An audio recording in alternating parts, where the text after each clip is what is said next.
जय श्री राम दोस्तों, आज हम आपको महाभारत से जुड़ी एक अद्भुत घटना के बारे में बता रहे हैं।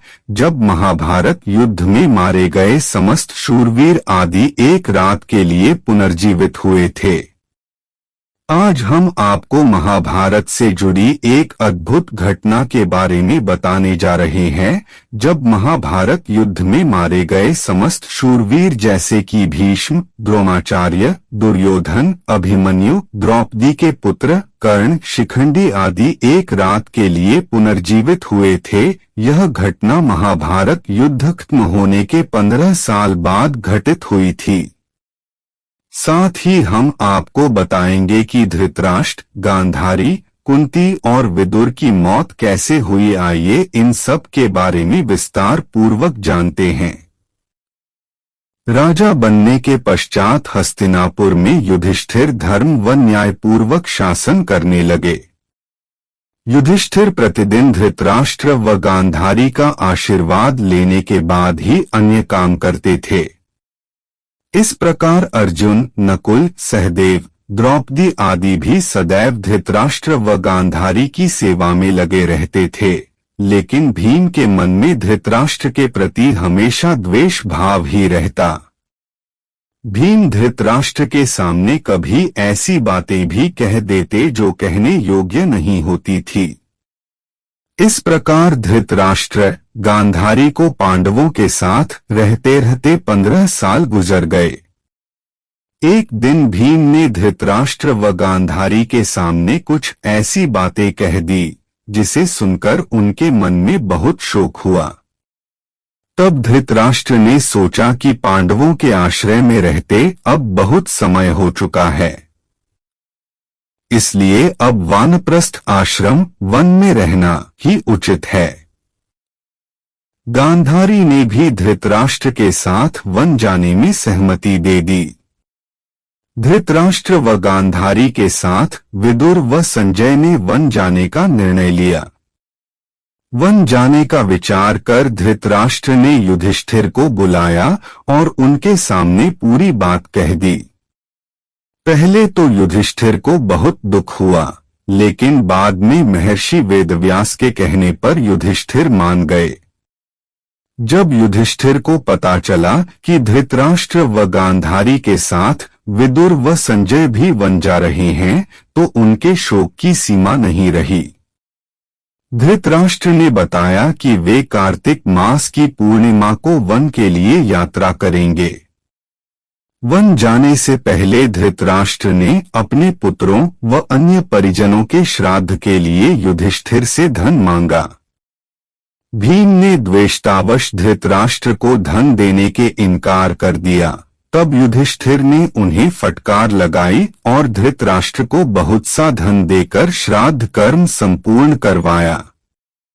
तय समय पर धृतराष्ट्र, गांधारी, विदुर व संजय ने वन यात्रा प्रारंभ की। इन सभी को वन जाते देख पांडवों की माता कुंती ने भी वन में निवास करने का निश्चय किया। पांडवों ने उन्हें समझाने का बहुत प्रयास किया, लेकिन कुंती भी धृतराष्ट्र और गांधारी के साथ वन चली गईं। धृतराष्ट्र आदि ने पहली रात गंगा नदी के तट पर व्यतीत की। कुछ दिन वहां रुकने के बाद धृतराष्ट्र, गांधारी, कुंती, विदुर व संजय कुरुक्षेत्र आ गए। यहाँ महर्षि वेदव्यास से वनवास की दीक्षा लेकर ये सभी महर्षि शतयूप के आश्रम में निवास करने लगे। वन में रहते हुए धृतराष्ट्र घोर तप करने लगे। तप से उनके शरीर का मांस सूख गया। सिर पर महर्षियों की तरह जटा धारण कर वे और भी कठोर तप करने लगे। तप से उनके मन का मोह दूर हो गया। गांधारी और कुंती भी तप में लीन हो गईं। विदुर और संजय इनकी सेवा में लगे रहते और तपस्या किया करते थे। इस प्रकार वन में रहते हुए धृतराष्ट्र आदि को लगभग 1 वर्ष बीत गया। इधर हस्तिनापुर में एक दिन राजा युधिष्ठिर के मन में वन में रह रहे अपने परिजनों को देखने की इच्छा हुई। तब युधिष्ठिर ने अपने सेना प्रमुखों को बुलाया और कहा कि वन जाने की तैयारी करो। मैं अपने भाइयों व परिजनों के साथ वन में रह रहे महाराज धृतराष्ट्र, माता गांधारी व कुंती आदि के दर्शन करूंगा। इस प्रकार पांडवों ने अपने पूरे परिवार के साथ वन जाने की यात्रा प्रारंभ की। पांडवों के साथ वे नगरवासी भी थे जो धृतराष्ट्र आदि के दर्शन करना चाहते थे। पांडव अपने सेना के साथ चलते चलते उस स्थान पर आ गए जहां धृतराष्ट्र, गांधारी और कुंती रहते थे। जब युधिष्ठिर ने उन्हें देखा तो वे बहुत प्रसन्न हुए और मुनियों के वेश में अपने परिजनों को देखकर उन्हें शोक भी हुआ। धृतराष्ट्र, गांधारी और कुंती भी अपने पुत्रों व परिजनों को देखकर बहुत प्रसन्न हुए। जब युधिष्ठिर ने वहां विदुर जी को नहीं देखा तो धृतराष्ट्र से उनके बारे में पूछा। धृतराष्ट्र ने बताया कि वे कठोर तप कर रहे हैं। तभी युधिष्ठिर को विदुर उसी ओर आते हुए दिखाई दिए, लेकिन आश्रम में इतने सारे लोगों को देखकर विदुर जी पुनः लौट गए। युधिष्ठिर उनसे मिलने के लिए पीछे पीछे दौड़े। तब वन में एक पेड़ के नीचे उन्हें विदुर जी खड़े हुए दिखाई दिए। उसी समय विदुर जी के शरीर से प्राण निकले और युधिष्ठिर में समा गए। जब युधिष्ठिर ने देखा कि विदुर जी के शरीर में प्राण नहीं है तो उन्होंने उनका दाह संस्कार करने का निर्णय लिया। तभी आकाशवाणी हुई कि विदुर जी संन्यास धर्म का पालन करते थे, इसलिए उनका दाह संस्कार करना उचित नहीं है। यह बात युधिष्ठिर ने आकर महाराज धृतराष्ट्र को बताई। युधिष्ठिर के मुख से यह बात सुनकर सभी को आश्चर्य हुआ। युधिष्ठिर आदि ने वह रात वन में ही बिताई। अगले दिन धृतराष्ट्र के आश्रम में महर्षि वेदव्यास आए। जब उन्हें पता चला कि विदुर जी ने शरीर त्याग दिया तब उन्होंने बताया कि विदुर धर्मराज, यमराज के अवतार थे और युधिष्ठिर भी धर्मराज का ही अंश हैं। इसलिए विदुर जी के प्राण युधिष्ठिर के शरीर में समा गए। महर्षि वेदव्यास ने धृतराष्ट्र, गांधारी और कुंती से कहा कि आज मैं तुम्हें अपनी तपस्या का प्रभाव दिखाऊंगा। तुम्हारी जो इच्छा हो वह मांग लो।